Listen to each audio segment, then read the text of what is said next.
So today we are having the speaker Bhante Ānanda with us, who just finished a retreat at the Blue Mountains Karuna Center. And he's going to be here in Sydney for a couple of more days. I'm probably going to not introduce him formally, but informally, he's a great friend of mine and a very good companion in the holy life. I'm just so glad that we could make this session happen today. So thanks to everyone who have joined.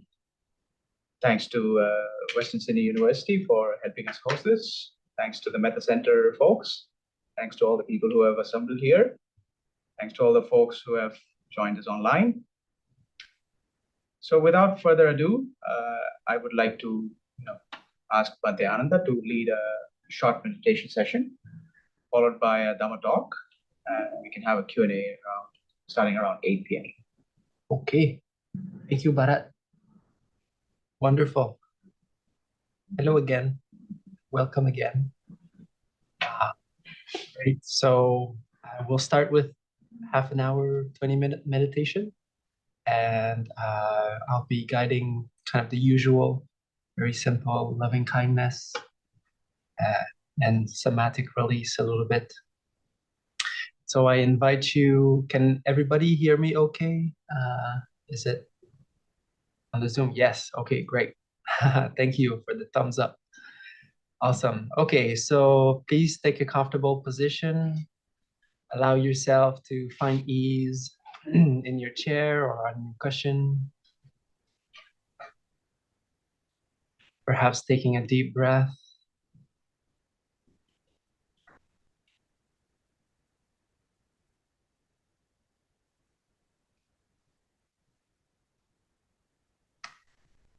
And relaxing your whole body.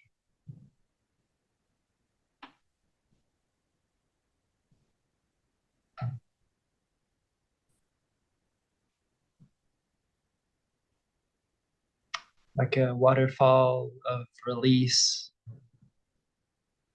falling from your head down to your shoulders, loosening everything in its course.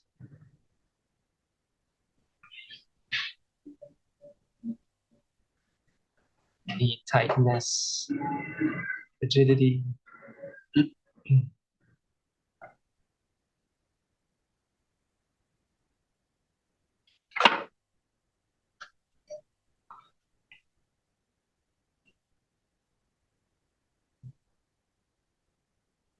Closing your eyes.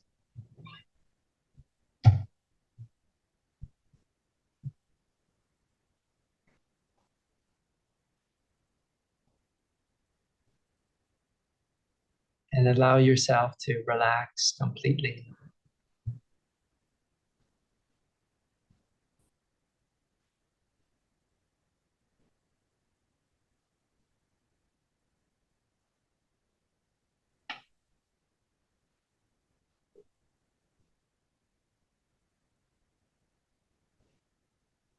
Whatever happened today at work or whatever you were doing, whatever happened last week, whatever plans you have for tomorrow or later tonight, simply relax, letting all wash away.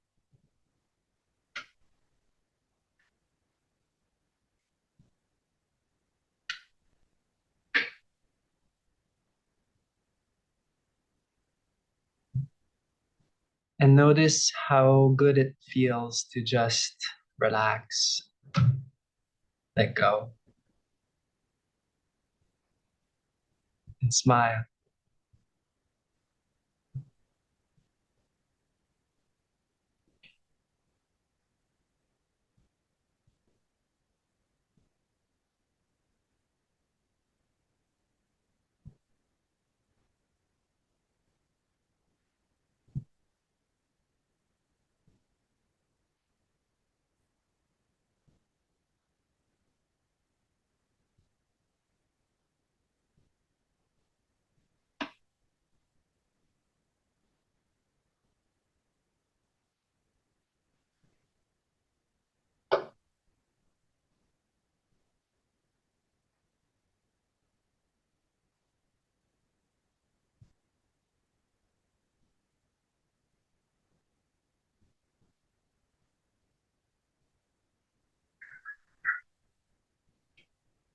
enjoying the relief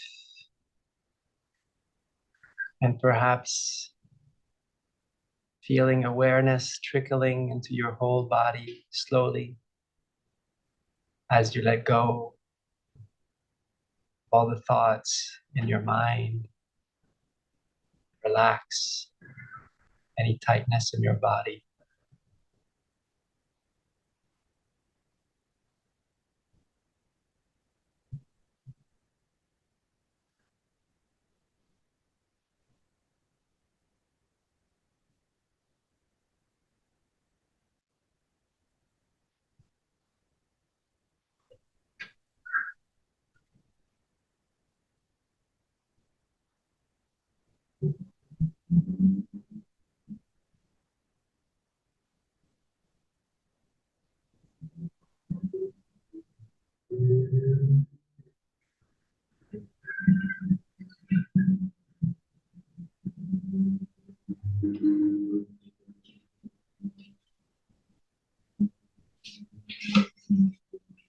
And as you relax and calm down, you might notice that your heart becomes a little more open, takes in more room,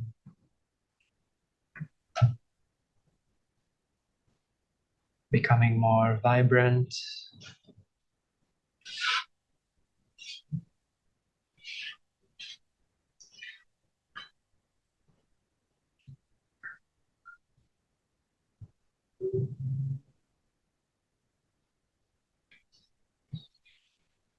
And naturally, as you relax and smile, slowly getting acquainted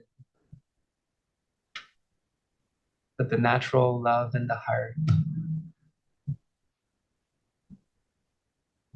slowly becoming more perceptible, more audible.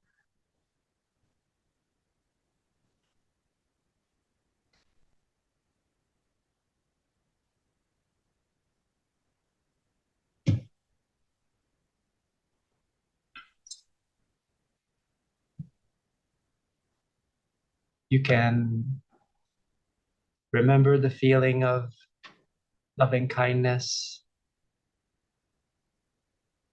by perhaps remembering a time when you were happy.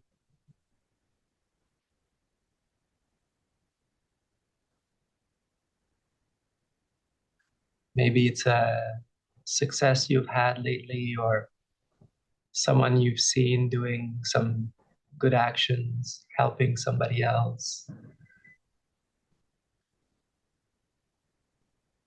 Maybe it's a place in nature that you love.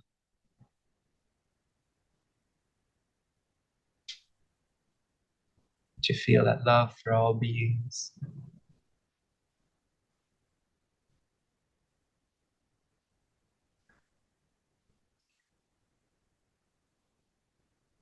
Whatever helps you feel and experience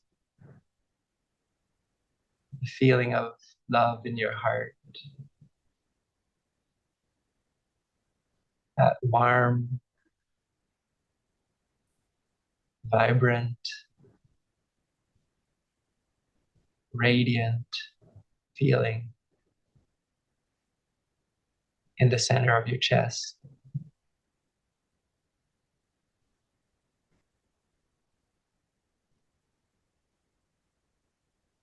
That same feeling you feel when you spend time with children, perhaps.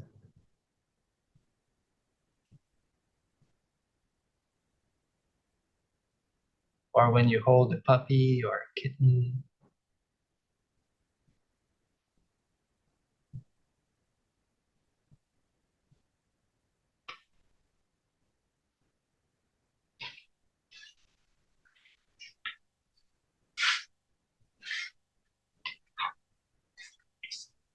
That warmth in your heart that perhaps makes your spine slightly tingly, your palms warm.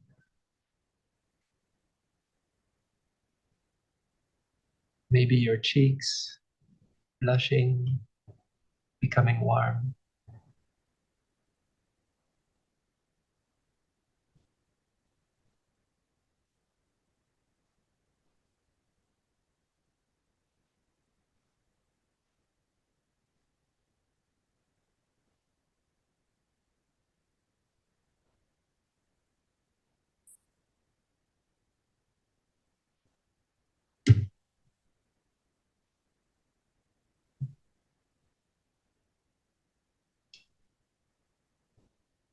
You can make a wish for yourself if that helps you, saying, may I be happy. May I be able to feel love here and now.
And using those sentences to really feel how the feeling of love feels in your heart. That radiance, that warmth, like somebody stroking your heart with a feather.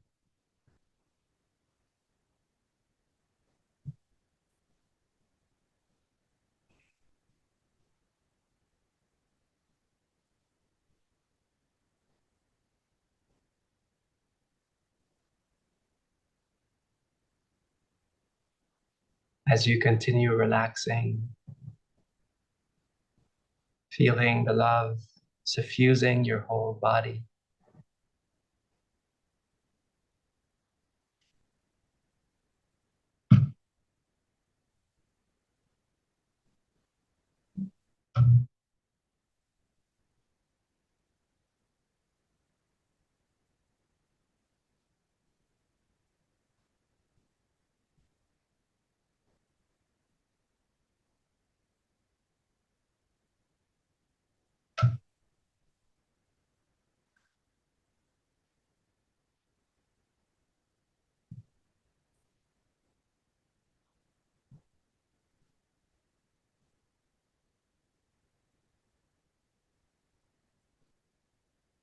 And smile, enjoy.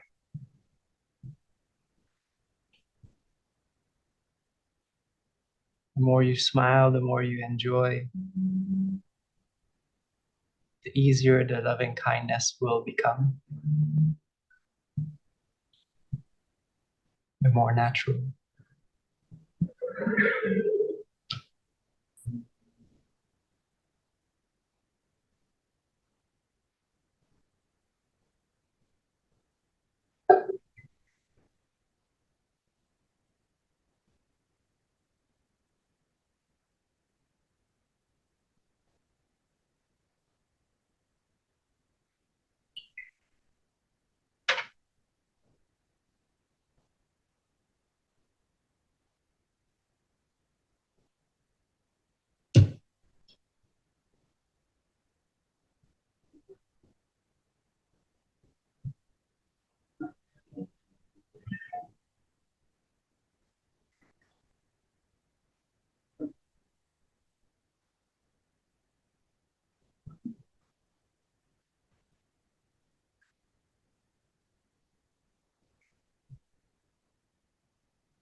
And as you feel the love becoming more established in your heart and your body, you can even remember perhaps a spiritual friend, Kalyana Mitta,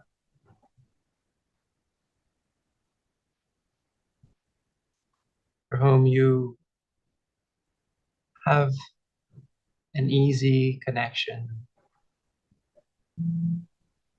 a beautiful connection that is inspiring and uplifting, person you look up to for their good qualities.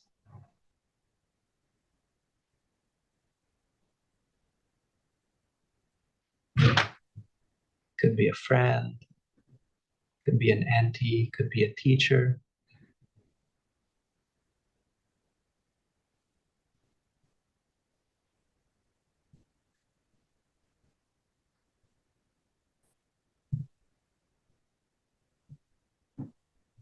And see them beaming with happiness, smiling at you. Place them in your heart. Surround them with your love. And sincerely wish them well.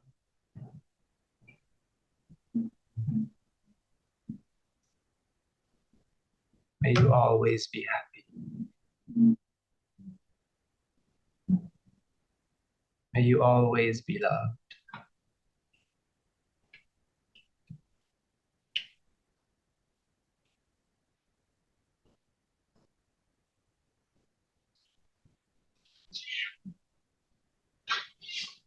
May you always be protected.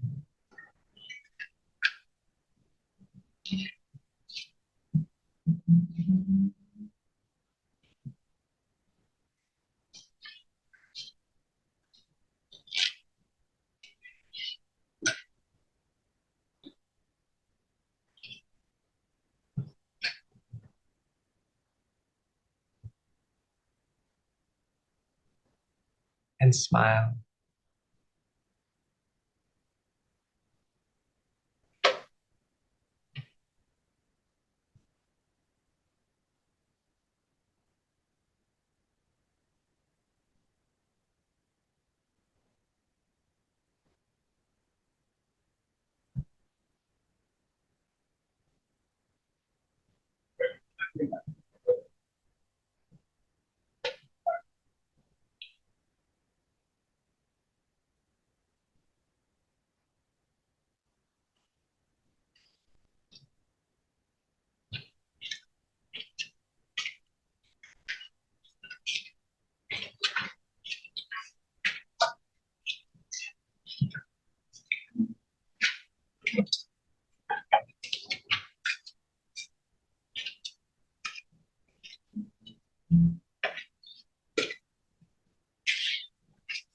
Whenever the mind becomes distracted, whenever you notice you're thinking about something else, planning for something, thinking about whatever somebody said to you, you've left the meditation, just recognize that the mind is gone and there's a little bit of tension in your body.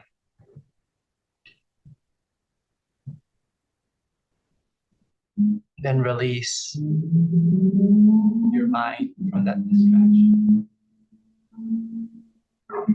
Simply stop feeding it your awareness and relax. Relax any residual tension in your body, especially in your head. A few seconds.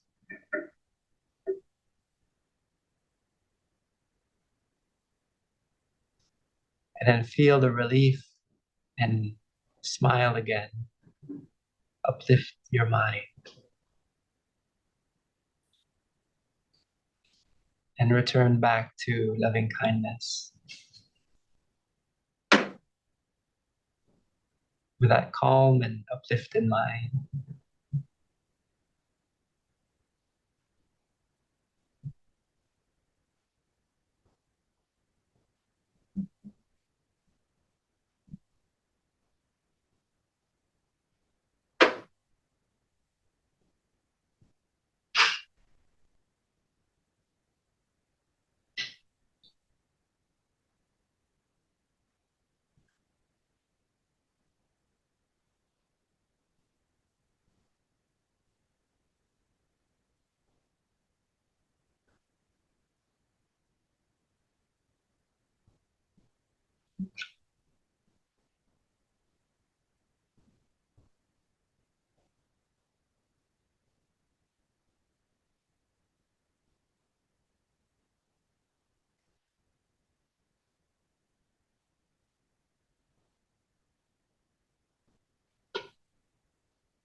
And simply glide on the feeling of loving kindness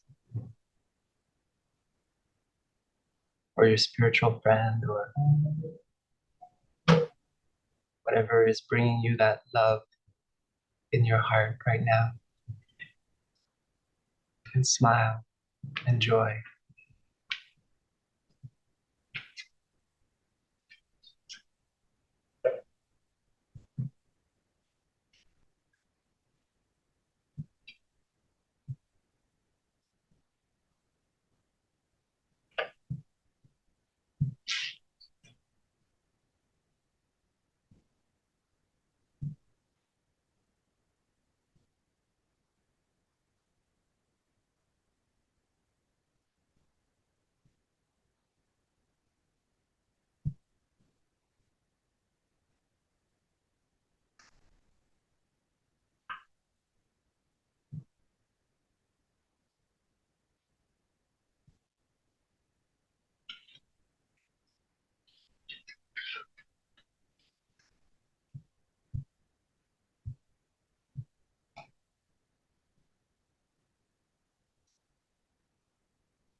Slowly allowing yourself to slowly opening up your eyes.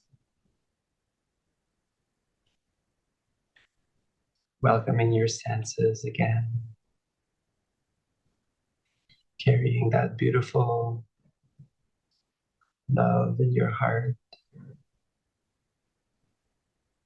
Welcoming the room.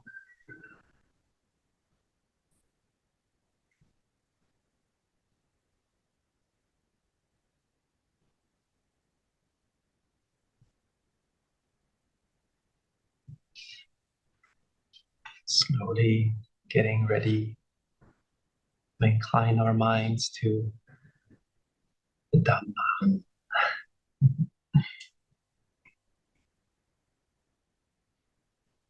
Welcome to everybody that just suddenly appeared. Whether in physical reality or on Zoom. Thanks for having me again. Stuck with me one more evening. Great.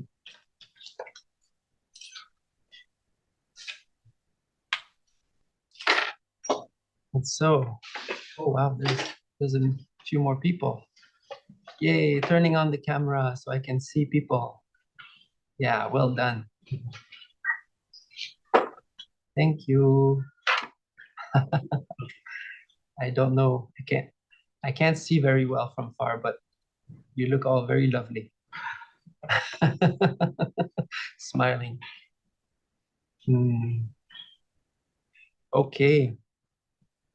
So tonight, somebody approached me today and said, "Oh, Bhante, you're talking about mindfulness tonight," and we got really happy.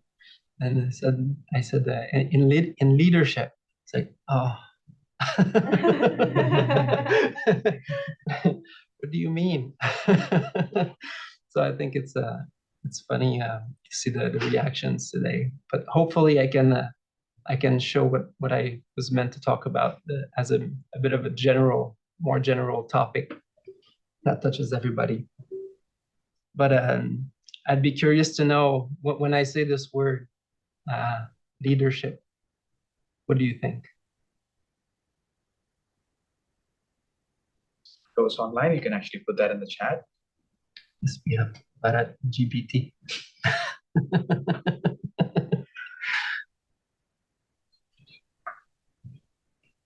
So what's the first image that comes into your mind? Just curious. People. People. Good. Yes, that's a good start. Yes, very good. Guidance. Guidance. Very good. Guidance. Yeah. Manage. Yes. Organization. Organization. Yeah, organization. Yeah, very good. Inspiration. Good. Another inspiration. Yes. Good. Power. Yes. Very good. Responsibility. Yes. Very good. Touching very interesting topics. Somebody else says in service of others. In service of others. To provide direction. To provide direction, yes. Oh, this is a very wholesome group. Very, very wise and wholesome group. Good. Okay. Stinson had to do his thing. He says, sack or fire. Yes. Yes, very good. Respect.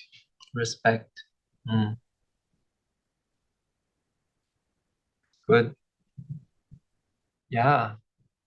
Well, one of the reasons why I wanted to maybe talk about this topic tonight is that actually there's so many beautiful ways in which it correlates with the Buddha's teaching, but also it came on the topic a few times in the recent past, and one of the things that I did in the past was this. I actually studied in adventure tourism. Ooh, so that was unexpected. and and we actually had leadership classes, and I thought this was interesting. And this whole journey through guiding people outdoors and understanding group dynamics and what leadership actually is was actually almost a Dhamma journey in itself without knowing Dhamma before I got to know Dhamma. And in so many we would often kind of have a lot of theory around lots of things. Like, I don't know how much theory you can get about sea kayaking, but which was another funny aspect of these years of studying. But we would have all these expeditions that we would plan for and kind of learn about and prepare. And usually we would have like sea kayaking, trekking, skiing, canoeing expeditions, and all kinds of rescuing and all that. And what would happen is that we would split often the duty of leadership so that everybody gets time to experience what it is. And so usually we'd go for a few days, and one day was, let's say, this group of people, and then the other day was the other group of people.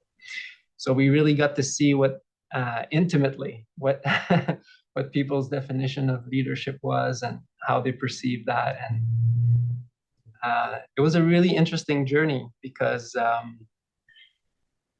I was probably no different than the average other people, kind of thinking that leadership was for like A-type personalities and, moving forward and pointing fingers and going directions, and not pointing fingers and like finding faults, but but like that's where we're going, and task oriented, and showing the way and all that. But it was a very humbling experience through it all, because I learned that actually from very good teachers, actually, that showed me that leadership is a lot more than this. And actually leadership is not necessarily being at the front, leading people, telling them where to go, but it's actually also good leaders are in the group. They have other qualities. And mainly leadership is about understanding people. And yeah, so right on, right on it. And all the qualities that were mentioned. So, which I didn't know at that point in my life. I had to learn.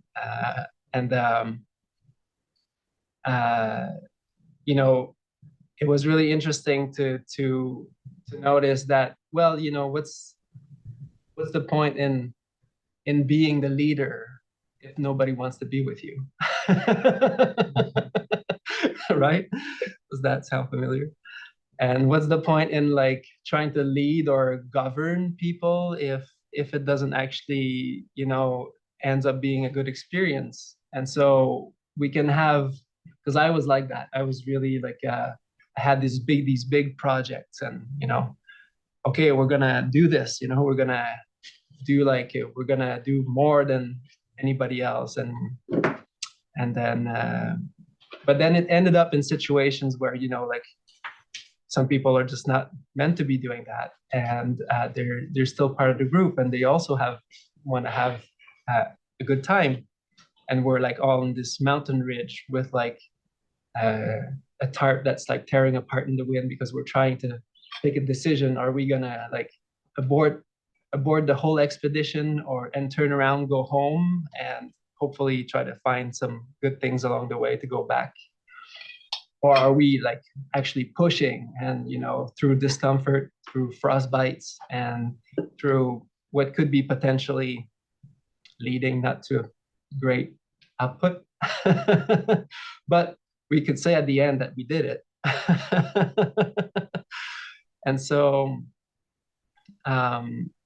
in so many ways, it was very humbling, and to learn that actually good leaders are not necessarily always at the front.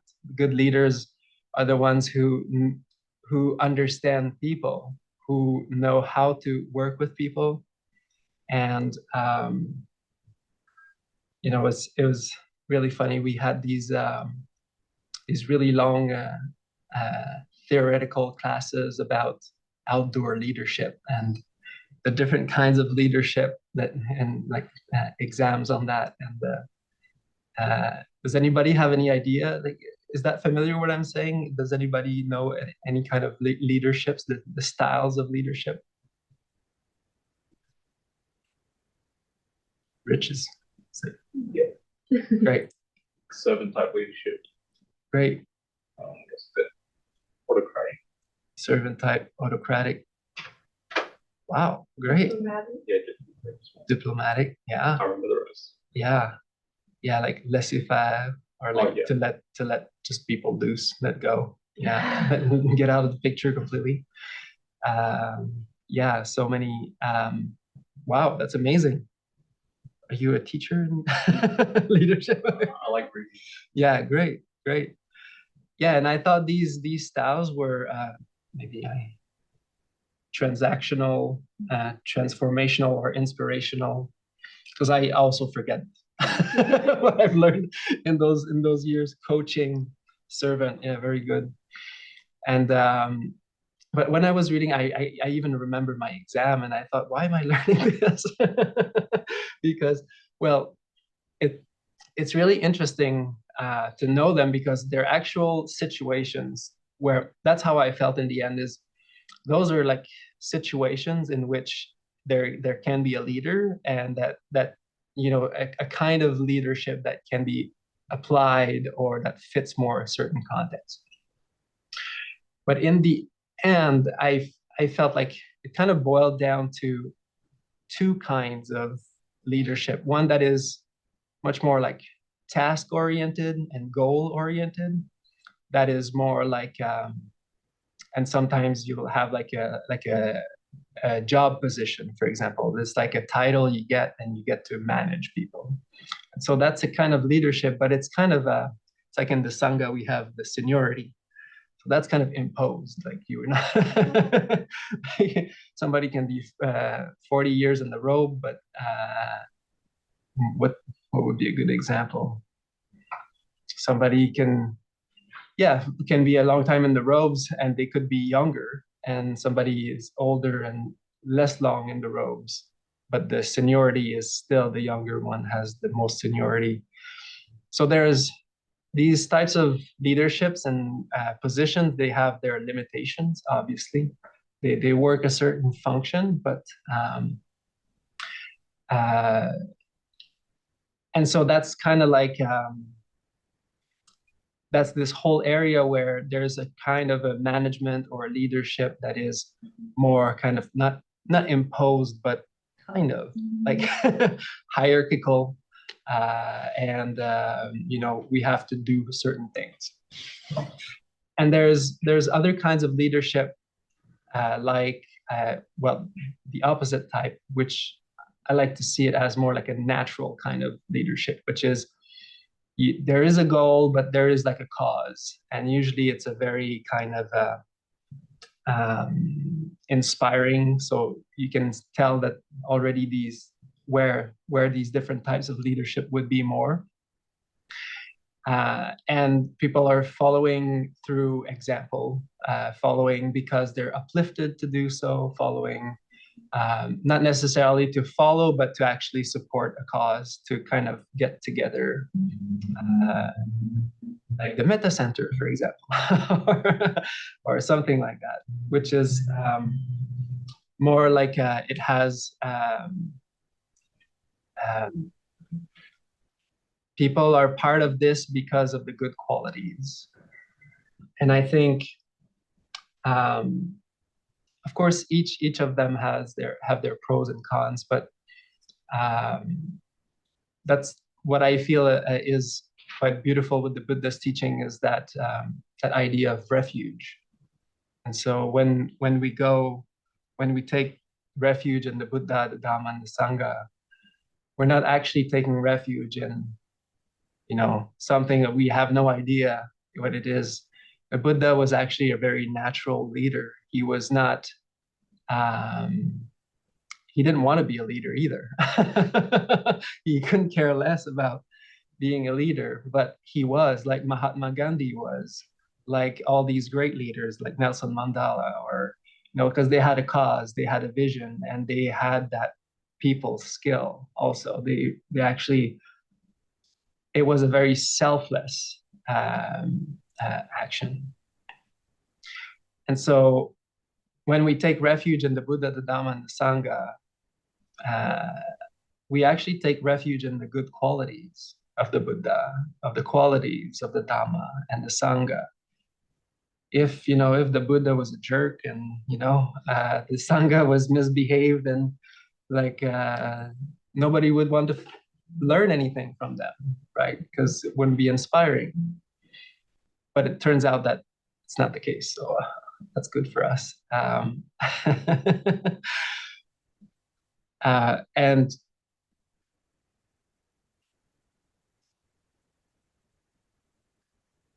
just want to make sure I'm not missing anything here. Yeah, and for me, that's kind of how I see the Buddha being this person in whom we seek refuge, for basically taking example in his good qualities and his good behavior, because that's how he was known to be. And some people were asking, like, or they were wondering, like, if that talk was going to be just to like CEOs of companies, or but it's not, because really it's so much in line with the Buddha's teaching that we are responsible for our own lives. This is the law of karma, kamma. And in a way, we're all leading our own lives. And so what I'm saying tonight is not just directed at like leaders of particular institutions and things like that. But whatever we do in life, we're actually influencing people around us with every single decision and choice that we make, and everything that we do. There is an impact, and I really like this study that came out. Actually, I wanted to talk with Bharat about it, but we'll talk about it later. So that it's this man who I really appreciate, Dacher Keltner in Berkeley, California, and his lab has come up with a study that showed that if you're actually kind to somebody, that person is actually very likely to be kind to somebody else. Actually, they will be kind to somebody else. And then the line goes down. And so, which is quite interesting, because it's proving karma. And it's, which, you don't necessarily need a study, but nowadays it's quite appreciated and impactful to have science backing it up. And so we kind of think it's normal, but I just like that it proves that whatever we do in life, it will affect everybody around us. And so we're all leaders of our own lives. And these qualities, to learn about these wholesome qualities is really important, because we don't need to maybe govern our lives like dictators, but we can actually be natural leaders in wholesome and good qualities by just learning about the Dhamma, learning about the Buddha's teaching and his amazing wisdom. And so there's this line in the Dhammapada, the verse of the Dhamma, and it's one of the gathas that got me really into the Buddha's teaching. And it says, irrigators direct the waters or the rivers, Fletchers shaped the arrows, the carpenters carved the wood, and the wise master their own minds. And I really, when I read that, I thought, wow, this is quite beautiful. And the wise and the leadership and all these themes are very kind of together in Buddhism, because to really be good at anything, to really be present and mindful with anything, we need to understand the mind. We need to be the masters of our own minds. And for that, there's just a few key principles that we need to just know and understand and practice. And that can get us quite a long way. And there's this sutta that I really like about mindfulness and how. See, now we're talking about mindfulness. Yay, we've made it to the Dhamma. And well, actually, before I give the Buddha's definition of mindfulness, because it's always mindfulness. Have you heard the term? In Buddhism, apparently, it's quite abundant. It's quite used everywhere a lot. And I'd just be curious to know what's your definition of mindfulness? My teacher had a special one. Many people have different ones, but maybe before I give the Buddha's definition, I'd like to get a sense of. So you can type it in the Bharat GPT. Just type it in the chat. Yes. Or say it out loud. What? Two definitions I remember. Two definitions. Yeah. One I think might be Bhante Vimalaramsi's one, which is remembering to watch the movements of the mind. Yes, remembering to watch the movements of the mind. Which I thought was very eloquent. And then the second one I really like is hanging your mind in an object whilst being aware of everything else. Hanging your mind on an object whilst being aware of everything else. And I think that one is more when you have an object for meditation in mind, what might those means in that context, but may not apply to objectless or just awareness meditation. Yes.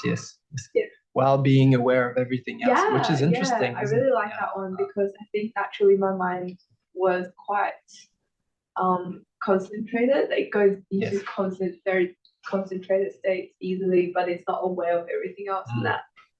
In that way, I guess, like you don't have the wisdom that allows it to arise, or you have slight aversion that represses certain things from arising. So it's not really right mindfulness.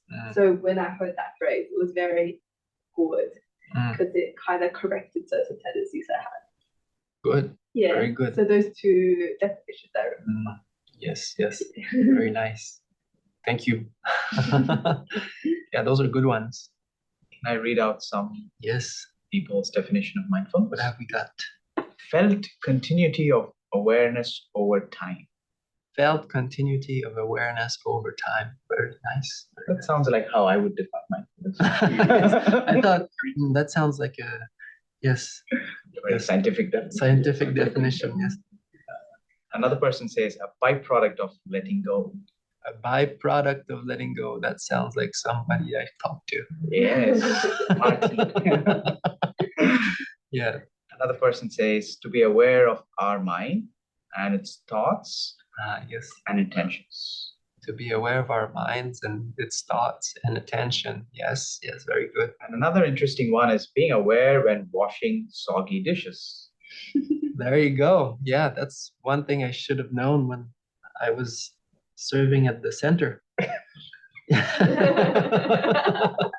had a lot of that. Washing soggy dishes. Oops. Bhante? Yes. I have my own definition of. Great. That's what I'm looking for. Give it to me. I like to think of it as the mind is full The mind is full. as compared to mindless. You Yes. know, when there's Yes. so it's like Yes. mind is full. Yes. Mind Very good. So mind is full, like fully present. fully, yeah. Present, not Yeah. just like Yeah, so the opposite is mindless, you know, when you're yeah, mindless. mindless. Yeah. Yes. Yeah, I like mind emptiness too. Mindfulness. I like mind emptiness is a good one. Yeah, as I was saying. That's it? That's fun. Okay. Then maybe we ask Buddha. When sometimes he has good answers. So apparently he does. So this is from a sutta called Nandiya Sutta. I think it's in the connected discourses, Samyutta Nikaya, for the Pali nerds. I mean, this is I'll change it a little bit because it's adapted for a certain situation. But he says how does a wise practitioner live mindfully? And a wise practitioner is filled with confident understanding about the teachings and the practice. So basically, he's just saying somebody has learned the Dhamma.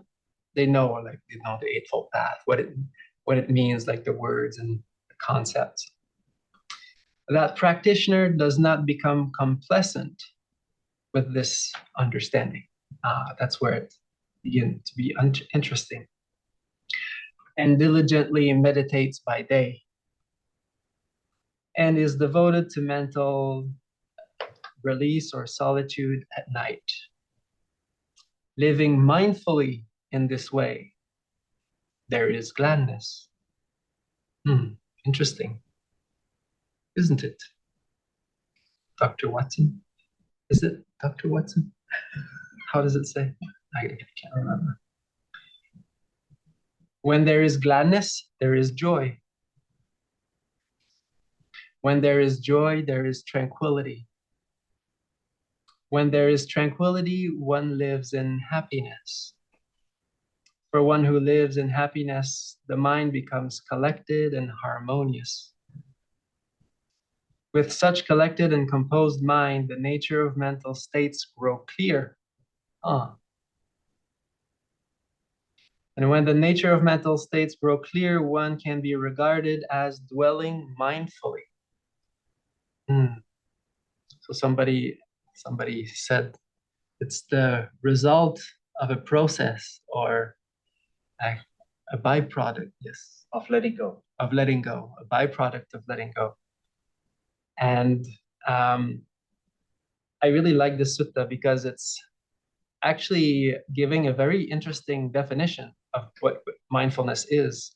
And for me, for a long time, I thought, because I was practicing different kinds of meditation, I've tried many kinds of different methods, and I thought that mindfulness was to actually be able to, I think I heard it too, to sustain awareness onto a specific object or something, which is not, I mean, this is kind of like the product of this, but we need to know this chain, how this works, to know how to be able to maintain that mindfulness. Because if we just want to be mindful like this, well, that's actually, yes, I can be mindful like this. I usually have a microphone or something. I can really look at increasing details about this cup. And it becomes very clear. But the moment that I stop putting that force of mindfulness, that is kind of, this is actually, we were talking about this today, this is actually kind of a parasympathetic activation where you're actually doing, you're putting your mind onto something.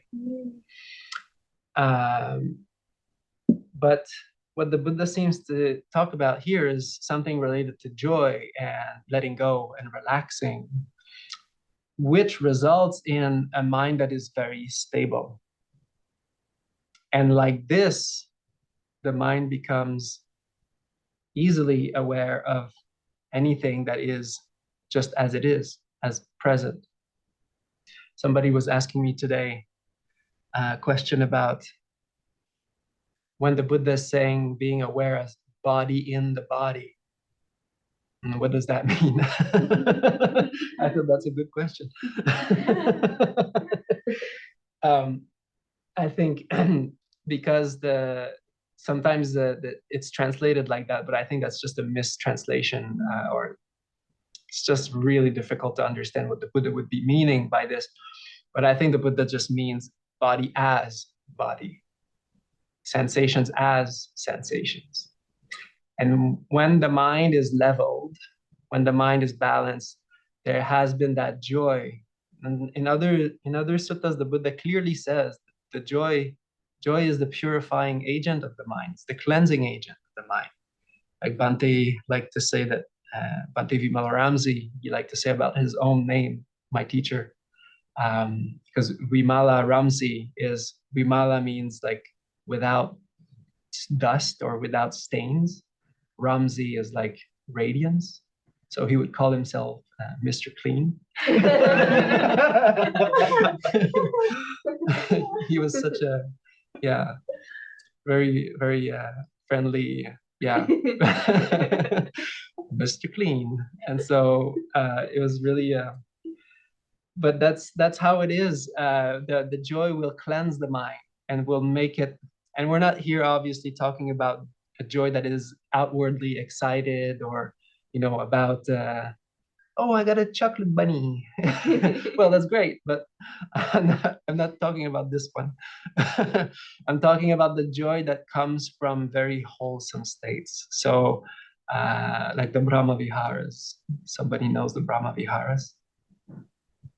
What are they? This is the quiz. I think the first one is, Ken, you've been to the retreat, you know all of this. Come on. Yeah, it's been a long day. It's okay, we'll ask somebody else. We'll give the pink balloon. Maybe the pink balloon can be the talking stick.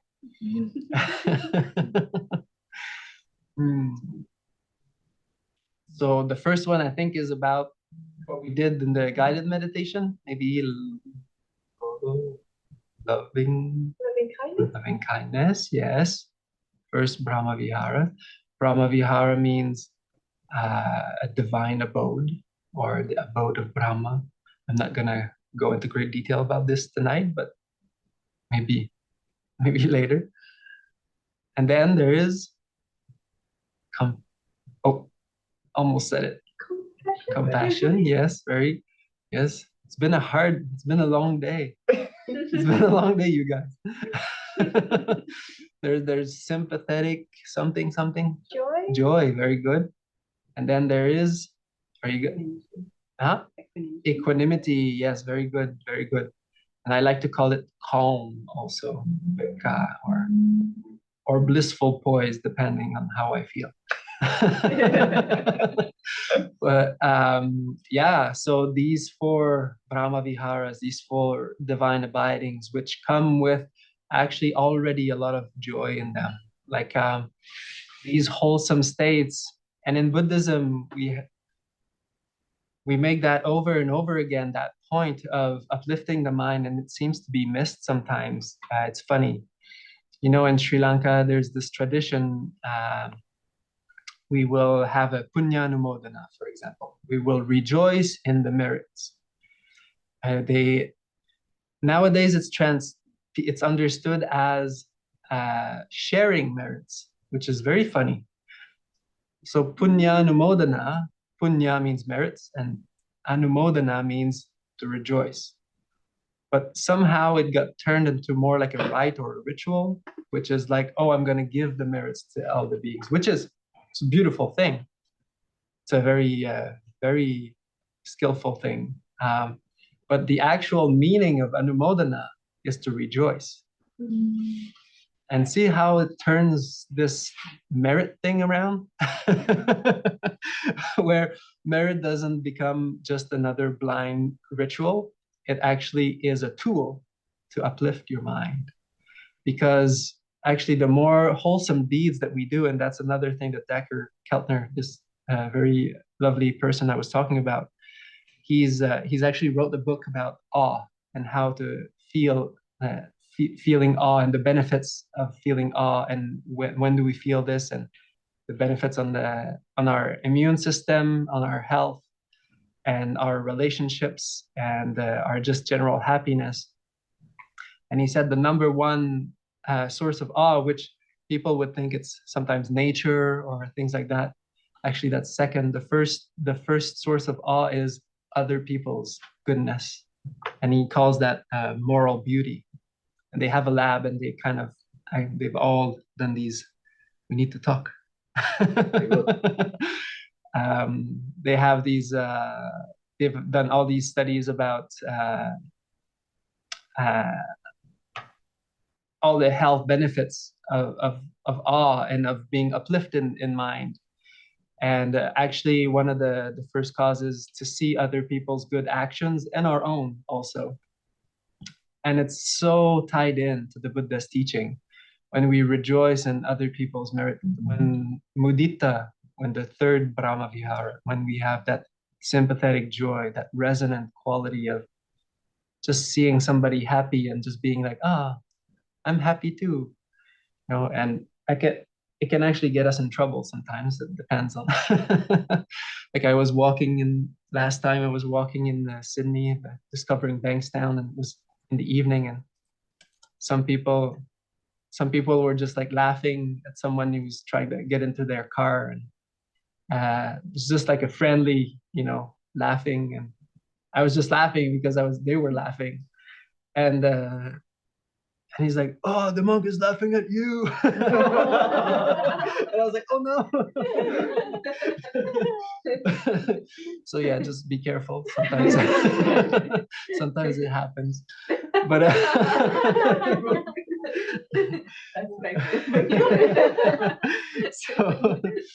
so yeah. But usually it's pretty harmless. It's very rare it will happen. Usually it will just raise the vibration. So, but yeah, it's just, and so we, when we tap into these resonant qualities, and, it's actually all of these qualities are meant to uplift our minds. When we rejoice in other people's happiness, when we rejoice in the merits, in the good deeds, basically, that's all it means. You see somebody helping, a poor kid on the street or something like that. It's so heartwarming. It's so uplifting. And this is actually what the Buddha said that we're meant to cultivate, to feel that more and more and more, and to find reasons to feel that. And when that is there something I'm missing from the Zoom people? Because there's a bit of a there's a bit of a banter going on. Okay, good. I'm feeling some great, good.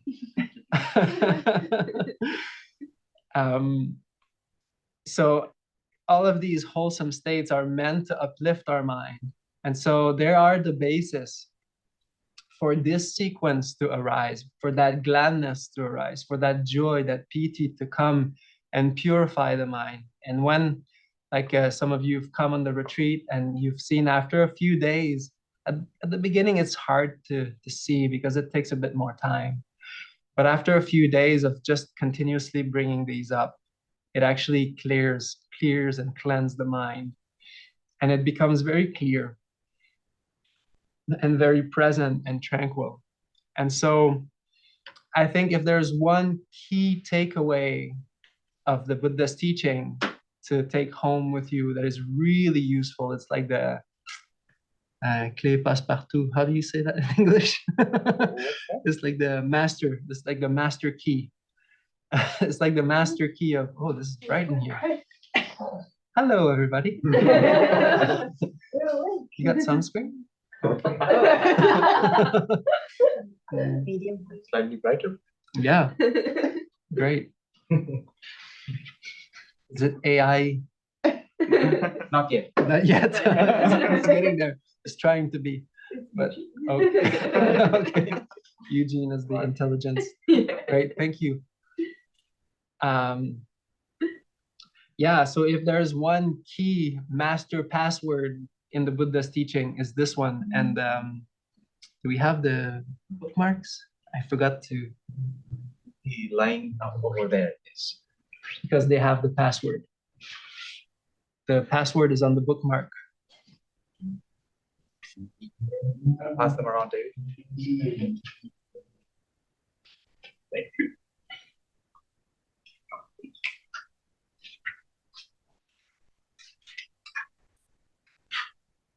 And it's on the side without the picture. It's written Sukhino Chittang Samadhiyati. And this is the happy mind becomes collected. And that is the password. It's the cheat sheet.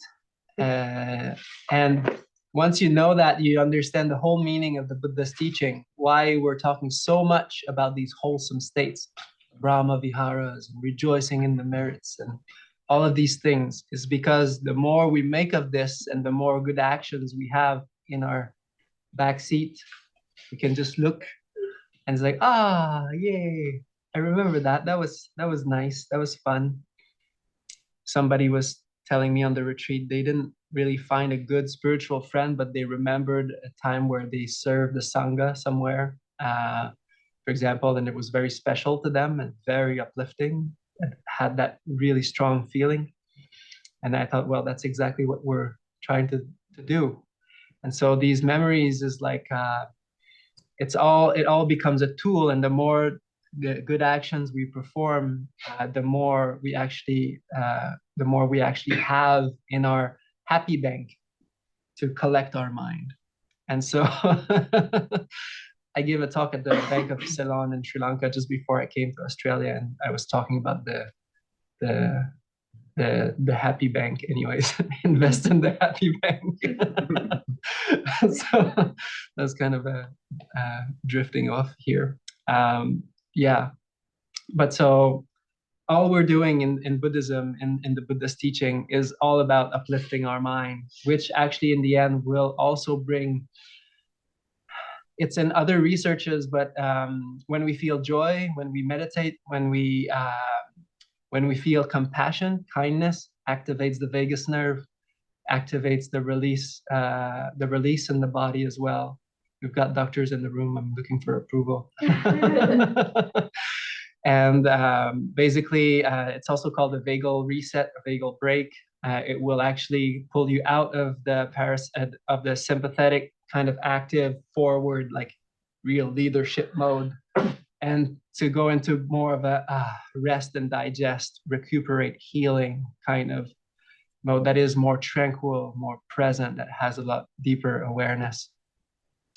And the Buddha's not talking about the vagus nerve, but I wish he did, because it's really, really, really close. And when I read this here, how that joy brings that tranquility, and it's really true.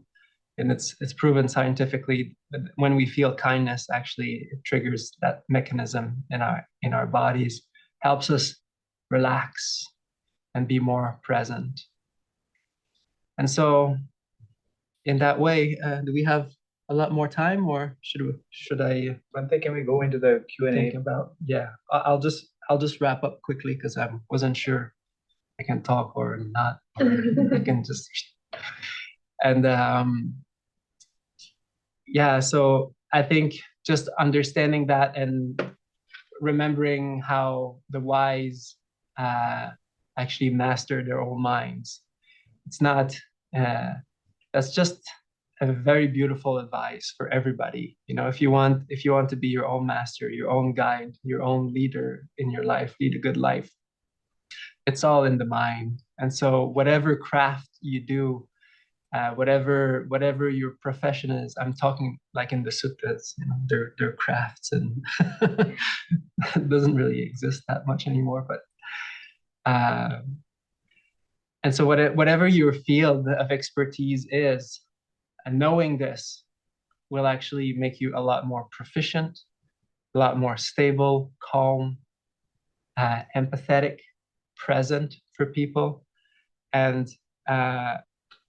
hopefully be a leader in good qualities for everybody around you. Remember that there is the law of karma. It's been proven now by science. When you're kind, other people are kind.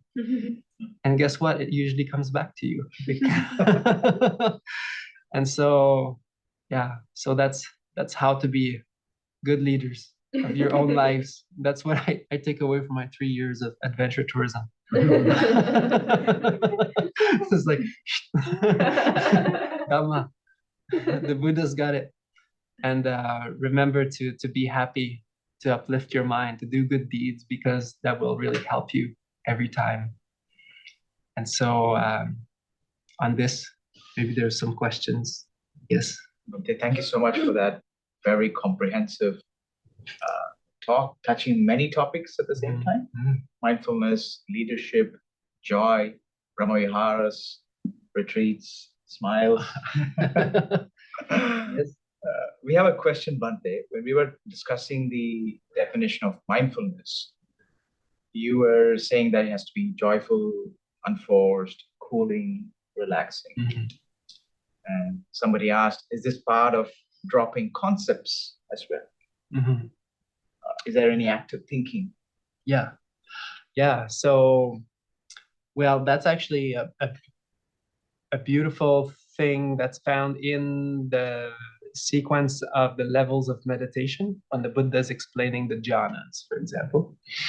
At the beginning, he's very clear there is a kind of an activity going on, but it's wholesome. It's fully wholesome. So we bring up, for the Pali scholars in the room, this is Vitakka Vichara, which is, well, it's translated in many different ways, but mainly thinking and examination, or thinking and reflection, which is something I prefer a little bit, or imagination. And at the very beginning stages, we're using that thinking to bring up wholesome things. Like we've done the meditation, we've all started, remember a happy memory, a place you felt love, or a person, a spiritual friend. Those are all activities that are skillful, that we use to bring up that joy, that gladness, that loving kindness. And then the next step, the Buddha says, well, it's great, but if you keep repeating these things like, oh, may I be happy, may I be happy, may I be happy, may I be happy, may I be happy, may I be happy, may I be happy. And then at some point you could just be feeling it, and it would be enough.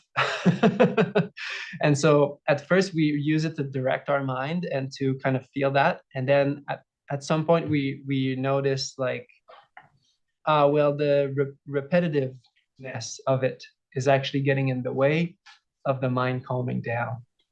So that's where all the concepts are starting to get.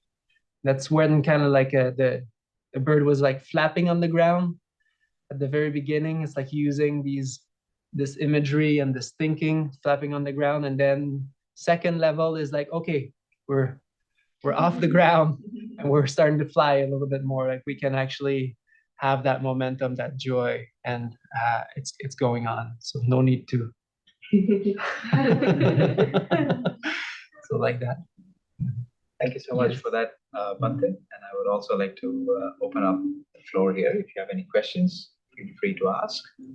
And for those of you online, please put them in the chat if you have any questions. Okay, I have a quick question. Yeah. So I think you may have addressed it in another session, but just for the audience here, and it's a slightly different question. When cultivating feelings like metta and so on, how do we watch out for craving that arises associated with wanting this feeling and expectations of this feeling to feel a certain way rather than feeling the feeling itself, and expectation of stages and progress and so on that can often be very subtle in your practice, and when unnoticed it can actually direct your practice in a more harmful rather than helpful way. How do we watch out for those really subtle things? that's why I put a lot of emphasis on enjoying your practice. So I could say a lot of fancy things and theories around all of this, but if you enjoy your practice, you're not going to be thinking about where you should be or where you could be or how the loving kindness should or could or would feel like. Because yes, these are actually pretty distinctive hindrances to progress. And to be honest, there's this is not a path of attainments or, you know, of levels of meditations or, you know, the levels of meditation are just like a roadmap or a guided meditation kind of thing. This is kind of what to expect your mind will be, and it's useful to know. But to wish for something else is completely 100% contrary to what we're trying to develop. And if you just enjoy your practice, like you're enjoying the loving kindness wherever you are in your practice, you know, on retreat, we don't even tell people where they are in terms of levels of meditation, because it doesn't matter. Because when we start talking about this, people start to cling to these things. And we're just asking like very light questions. And usually by the way people talk and people express how their meditation is going, I can kind of tell where they are. And actually, to be honest, they don't even need to know. Like maybe later you'll be like, oh yeah, okay, that makes sense. That's how it should be. That's how it's supposed to happen. So if you're trying to get somewhere, it's like you're in Sydney and you're like looking at the map and you're like, oh, I should be in Brisbane right now.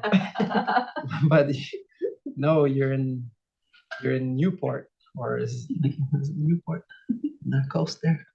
Anyways, so so you're not there yet, but you're looking at the map and you wish to be there. Well, this is just not going to help you. So, but if you and even I tell that very simple, you know, that tip even to very advanced people, well, advanced or just seasoned or experienced meditators, because actually there's a big hindrance for them too, to actually try to get to somewhere deep that they've been, and that's the number one actually hindrance.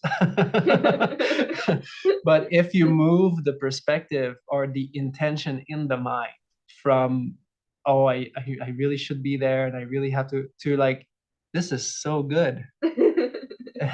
You're gonna get there whenever the causes and conditions will be there.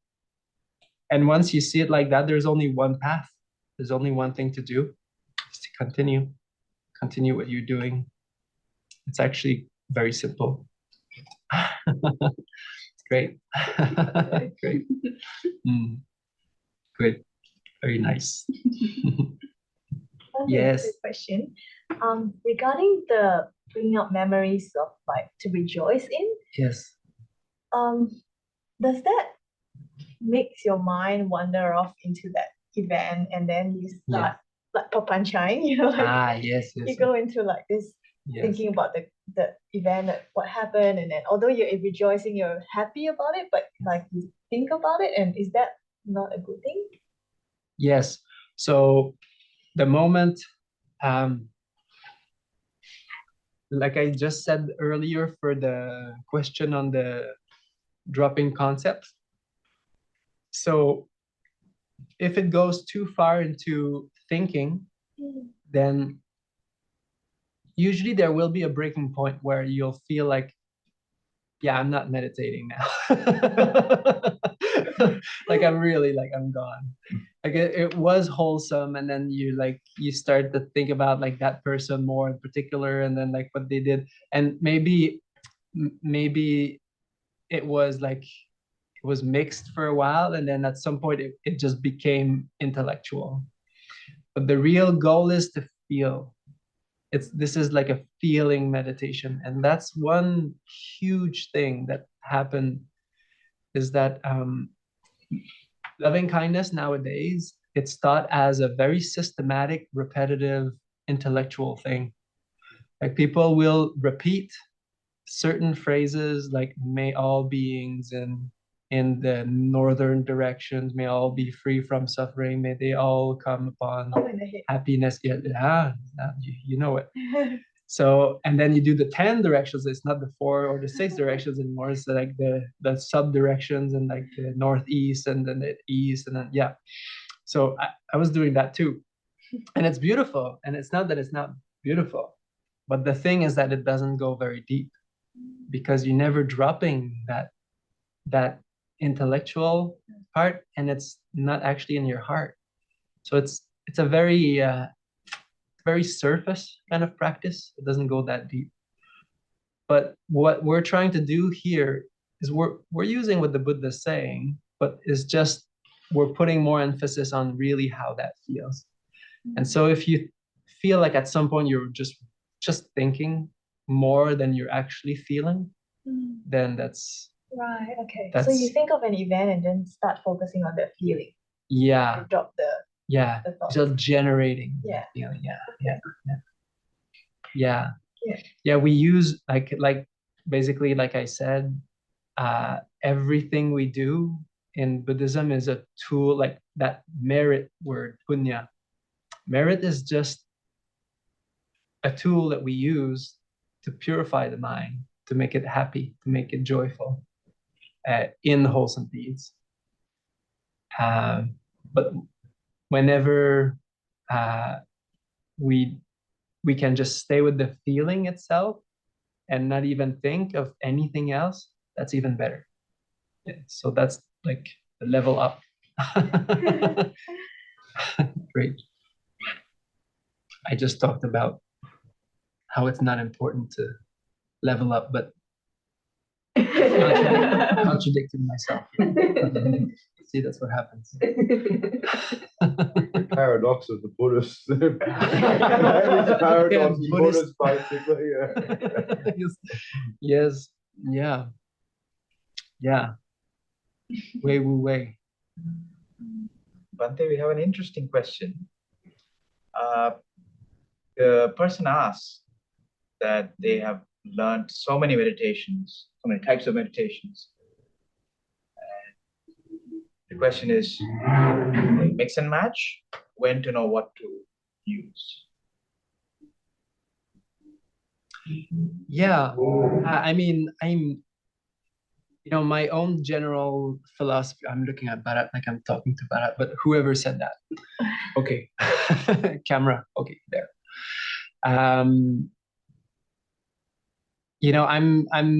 I'm really not trying to, my own philosophy is I'm never trying to like sell my own meditation practice or anything. I mean, like, yeah, come and try it and it's great. But I think it's about you, and it's all up to each individual to find their way. So what I can say is that if you just munch on a few practices here and there, you might not get very deep. So it's like the analogy that's very classic is like digging 1,000 wells a foot deep. You're not going to get water, or very unlikely, unless it rained yesterday. But if you really if you want to really give a practice or a method a good chance, then allow to just go deeper into one specific field. Like, for example, this meditation practice, it uses wisdom, discernment between wholesome states and unwholesome states. And it's not as quick as just like looking at something fixatedly for the mind to become like concentrated. So doing that is actually faster. But the way that we practice arising, loving kindness, these wholesome states, it takes days on retreat for the mind to really start to get a feel for it. And for really to results to be starting to be very tangible. The mind is starting to be collected, And then we really start to see, oh yeah, oh, it's working. And the mind is very stable, collected.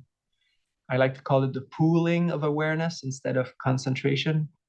It's like loving kindness will kind of slowly, the awareness will trickle in from being distracted because it's so wholesome, it's inviting the mind. We're all looking for happiness. And so whenever we're looking outward in anything, we're looking for happiness. We're looking for happiness outside. But once we know that happiness can be found inside with loving kindness, with these wholesome states, with joy, the mind actually doesn't want to be distracted anymore. But that takes a while to experience. And so, for example, in this method, if people don't come to a full 10-day retreat, at least a full 10-day retreat, then it's very unlikely that they'll really get a good grounding or experience in it with like really following the instructions, not mixing up any other methods. Because it's a very different way. Like it's all about letting go. And ultimately we're just continuously letting go of all objects in this practice and being supported by only wholesome states. And that's a different movement in the mind instead of like being like this. So for me, it took me 3 days. I remember my first retreat, my mind was a mess. And I was like, what is this meditation? You know, like I'm not meditating. What are you talking about? Like my mind is just like a fish flopping here and there. And like, it's like, what are you talking about? This is not meditation. And then after the 3rd day, I started realizing, oh, wow, this is pretty profound. Like I never thought my mind could be collected by loving kindness. Huh. But it can. And letting go also, somatic release. So in the end, I would say it's not for me to tell anybody what to do. It's your path, it's your journey. And whatever you feel inspired by and attracted to, you should follow your heart and do that and go to what feels right. And and when you try different practices, try to give them a good, fair, honest trial. Like leave everything else beside and try it for real, what they're saying. Because then you'll always be in murky waters if you always try to like mix everything. And actually some people sometimes, and I was one of them at first, you just try everything all at once, but you're not really into anything really. Like, oh, I'm practicing like Zen Mahamudra and like Theravada at the same time. And it's like, well, there's differences, so you probably want to like really ask these teachers who really know what they're doing and teaching for guidance. And actually you'll notice that it's very rewarding when you follow exactly and then you can really say, yeah, I've tried this, now I can try something else. I hope this helps. I mean, there's no absolute answer. So. Wonderful answer, Bhante. There's another follow-up question. This person has learned about forgiveness meditation. Yes. Because the feeling of metta was not tangible for them. Yes. After several days of practice. Yes. And the question now is, should that person go back to metta meditation once they start feeling that they've forgiven whatever yes. need to be done? Wait, who's there? Named Benjamin. Okay. So if you feel like you've done most of the forgiveness, you can go back to loving kindness. The thing is that if people just practice forgiveness in the regular life, it's kind of heavy sometimes, and people would like to have a bit more uplift. So I usually say, you can, unless you feel like really there's something deep there, you can go back to loving kindness and for however long you can, or want. And if something stronger and deeper and heavier comes up and that needs to be forgiven, then you can work on that whenever it arises. And that will slowly, because the loving kindness, what we're doing in this practice is we're opening up. And so we can't hide these things anymore. So they're just gonna come up. Whatever we've put in the closet, then we'll have to look at it. But the beauty of this is that it actually lightens up the mind and it makes metta so much more tangible and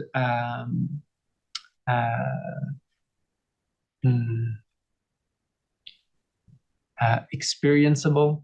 And so you can actually use it more and more. So I would say there's no problem with using loving kindness.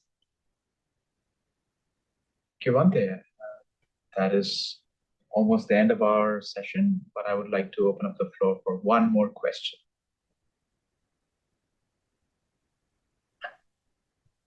I want to ask you about this sentence. Yes.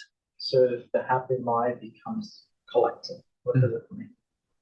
Yeah, great question. I mean, I'm saying this is the master password of Buddhism, and then I'm not saying what it means. Well, yeah. So the happy mind becomes collected. So this is in Pali, Sukhino Chittang Samadhiyati, which in the sutta that I read, the teaching that I read, this sequence where the Buddha talks about gladness leading to joy, leading to tranquility in the mind and in the body, that tranquility leading to happiness, sukha, that ease, that sense of very comfortable ease in the body and in the mind. And when that becomes established more, and this is not like a instant, instant noodle kind of phenomena. Which is usually my favorite. Yes, me too. But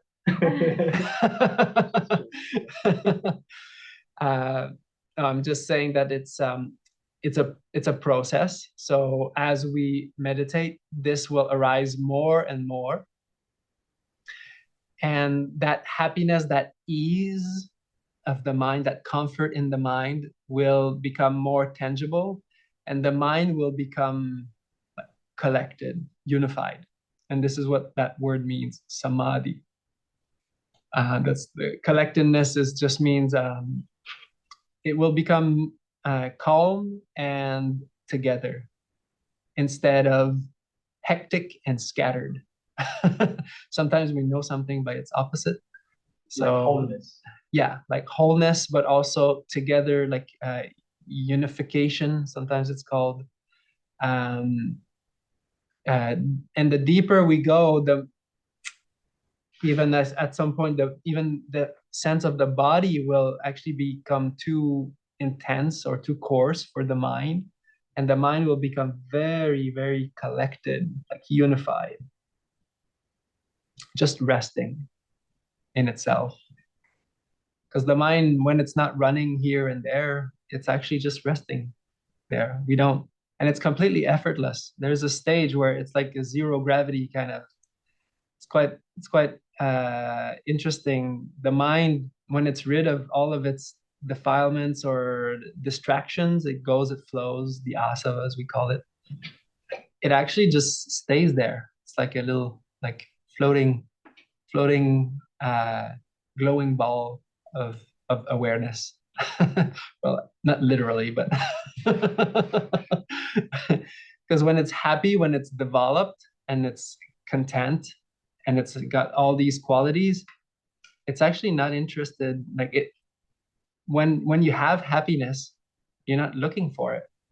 So so it's just completely happy here. And So I think that's answered your question and their questions before. Yes, it answers a lot of questions. The focus. Yes, good. Because when you're happy, this is my reflection. Yes. When we're happy, yeah, we don't care about other stuff anymore. Exactly. If you really enjoy what you're doing, if you really enjoy where you're eating, you really just enjoy it. Instant noodles, yeah. It's like tomorrow I win like $10 million. Yes. Yeah. I wouldn't care about what other people talk about because Yeah. I wouldn't care. There you go. Just win the lottery. Yes. So, Mhm. yeah. Yeah. Really appreciate your teaching. Yeah. Oh, good. Wonderful. Wise question. Very good. Now we got the master password all checked out.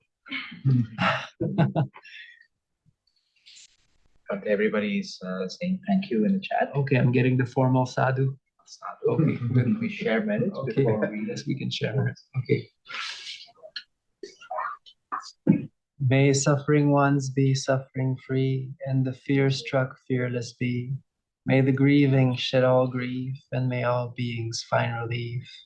May all beings share these merits that we have thus acquired, for the acquisition of all kinds of happiness. May beings inhabiting space and earth, devas and nagas of mighty powers, share these merits of ours. May they long protect the Buddha's dispensation. Sadhu, sadhu, sadhu. Thank you, everybody, for tolerating me for an hour and a half, and much love to you all. Have a beautiful week. Next time, I don't know when next time is going to be. Thank you, Bhante. Can I just say, everybody, that next week, next Wednesday, we have an interesting session, actually, with Marcus Maya, who used to be a Buddhist monk, and he is going to talk on the topic of meditation and charity work, and he has been working in 8 projects in Myanmar to support orphans in monastic education schools. He founded the charity Mudita Foundation, which aims to promote education, health, and ecology for underprivileged children in Myanmar. So it's going to be very interesting. So if you have a chance, then join next week's session on Wednesday.